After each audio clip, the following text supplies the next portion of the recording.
নমস্কাৰ। আজি হঠাৎ মই ফেচবুক লাইভত আহিলোঁ। কথা হ'ল কি, বৰ্তমান যি ভাৰতৰ পৰিস্থিতি COVID-19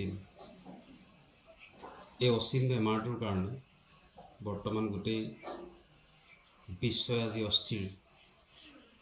এনে পৰিপ্ৰেক্ষিতত মই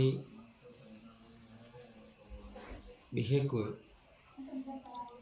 একেবাৰে এক পিছপৰা সম্প্ৰদায়ৰ ল'ৰা, মৰীয়া জনগোষ্ঠীৰ ল'ৰা হয়। যিহেতু অসমৰ মৰীয়া জনগোষ্ঠীৰ প্ৰায় 95% মানুহেই শ্ৰমজীৱী, ব্যৱসায়, যিসকলে এদিন উপাৰ্জন কৰিলেহে তেওঁলোকৰ ঘৰত ৰাতিৰ সাঁজটো বা আহিবলগীয়া দিনটোৰ সাঁজটোৰ যোগাৰ হয়। তেনে পৰিপ্ৰেক্ষিতত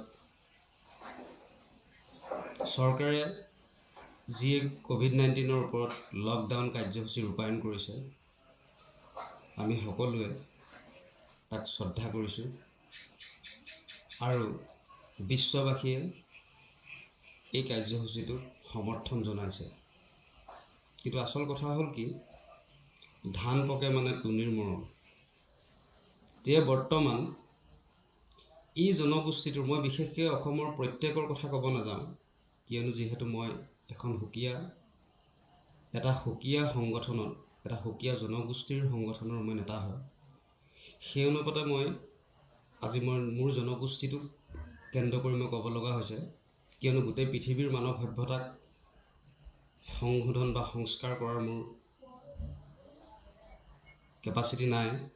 গতিকে মই মোৰ জনগোষ্ঠীটোৰ বিষয়ে মই যিমান জ্ঞাত, সেই জনগোষ্ঠীটোৰ মাধ্যমেৰে মই দুআষাৰ কথা অসম তথা ভাৰত চৰকাৰলৈ আহ্বান জনাব বিচাৰিছোঁ। কথা হ'ল, ভাৰত চৰকাৰে কৰা এই সিদ্ধান্তক অসমৰ মৰীয়া জনগোষ্ঠীয়ে মানি লৈছে আৰু অনাগত দিনতো মানিব আৰু আগতেও মানি আহিছে।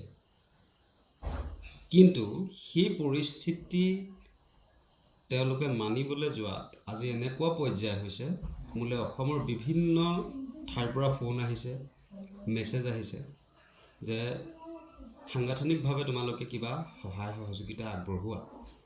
মই মোৰ অসমৰ 13খন জিলাৰ থকা জিলা সভাপতি সম্পাদকসমূহক মই অৱগত কৰিছোঁ যে আপোনালোকে নিজৰ নিজৰ অঞ্চলটোত আপোনালোকৰ যিসকল ধনী বা আৰ্থিকভাৱে সবল ব্যক্তি আছে, তেওঁলোকৰ তৰফৰ পৰা কিঞ্চিত পৰিমাণৰ হ'লেও সহায়ৰ হাত আগবঢ়োৱা।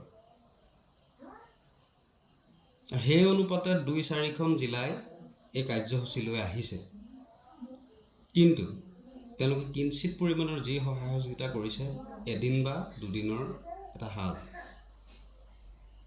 আজি লকডাউন ঘোষণা হোৱাৰ পৰা আজি পৰ্যন্ত চৰকাৰখনে এই পিছপৰা অঞ্চলসমূহত বা এই পিছপৰা জনগোষ্ঠীটোৰ ক্ষেত্ৰত চৰকাৰে কোনো ধৰণৰ সহায় সহযোগিতা নকৰাক লৈ আমি চিন্তিত।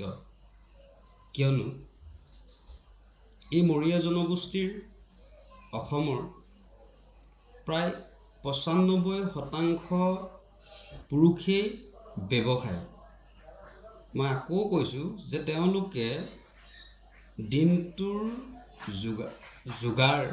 দিনটো যদি উপাৰ্জন কৰিবলৈ যায়, তেতিয়াহে তেওঁলোকৰ ঘৰত ৰাতি চৌকাত জুই জ্বলে। আৰু আজি এনেকুৱা পৰ্যায় পাইছেগৈ, নিজৰ ঘৰত নিজৰ কেঁচুৱাই খাবলৈ হ'লে মাকৰ খাবলৈ নহয়, মাকে খাবলৈ হ'লে কেঁচুৱাই খাবলৈ নহয়। আৰু এনেকুৱা কণ্ডিশ্যন হৈছে, যিসকল মানুহে আচলতে সভ্য সমাজত ঘূৰা যিসকল মানুহ, তেওঁলোকে নিজৰ আত্মসন্মানক কেন্দ্ৰ কৰি প্ৰকাশ কৰিব পৰা অৱস্থাত নাই যে মোৰ ঘৰত খাবলৈ নাই, তুমি যোগাৰ কৰি দিব পাৰিবা নেকি। কিন্তু গতিকে এই ক্ষেত্ৰত চৰকাৰখনে দিম বুলি আজি তাৰিখলৈকে কোনো অনুদান নিদিয়াত আমি অতিকৈ চিন্তিত।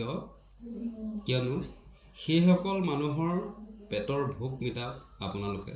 যিহেতু অসমত আজি কেইবাজনো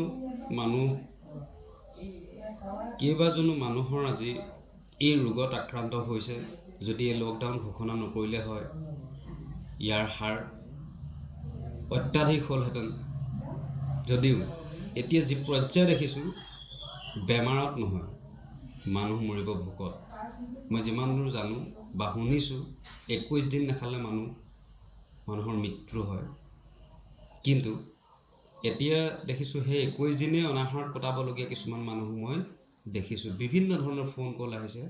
মোৰ সাংগঠনিক দিশত কোনো ধৰণৰ ফান নাই যে মই সাংগঠনিকভাৱে অসমৰ প্ৰত্যেক জিলাতে, প্ৰতিখন গাঁৱতে মোৰ জনগোষ্ঠীটোৰ মই দিব পাৰিম। গতিকে মোৰ চৰকাৰলৈ বিনম্ৰ অনুৰোধ, যাতে আপোনালোকে এই বিষয়টোৰ ওপৰত অকণমান গুৰুত্ব প্ৰদান কৰি দুখীয়া মানুহখিনিৰ অকণমান খোৱাৰ ব্যৱস্থা হাতত লয় অতি শীঘ্ৰে। আৰু দ্বিতীয়টো কথা হ'ল কি, মই অতিকৈ মৰ্মাহত হৈছোঁ যে এটা ৰোগ অকল মানুহৰ জাতি জনগোষ্ঠী বিচাৰি ৰোগটো নাহে। ৰোগটো মানুহৰ সকলো জাতি জনগোষ্ঠী, ধৰ্ম বৰ্ণ ভাষা নিৰ্বিশেষে ৰোগটো আহিছে। বাহিৰত থাকোঁতে, অসমৰ বাহিৰত যেতিয়া এই ৰোগটো হৈছিলে, সকলো মানুহৰে হৈছিলে, তেতিয়া এই কথাবিলাক তেনেকুৱা ধৰণে প্ৰকাশ হোৱা নাই। কিন্তু আজি ছ'চিয়েল মিডিয়াৰ মাধ্যমত মই যিবোৰ কথা শুনিছোঁ বা আমি চাইছোঁ, পঢ়িছোঁ, যেন এই ৰোগটো অসমলৈ কেৱল মুছলমানেহে কঢ়িয়াই আনিলে। এই কথাষাৰ ছ'চিয়েল মিডিয়াত প্ৰকাশ কৰাৰ বাবে আমি এচাম মানুহলৈ অনুৰোধ কৰিছোঁ, যাতে এনে পৰিস্থিতিত আমি সকলোৱে জাতি ধৰ্ম বৰ্ণ ভাষা নিৰ্বিশেষে আমি সকলোৱে সমবেত হৈ আমি এই COVID-19ৰ বিৰুদ্ধে সংগ্ৰাম কৰি আমি সফল হ'ব পাৰোঁ, সেয়াই আমাৰ কাম্য। গতিকে আপোনালোকে সকলোৱে সহযোগ কৰক চৰকাৰক, যাতে চৰকাৰে এই বিভাগটোক নিয়ন্ত্ৰণ কৰিব পাৰে।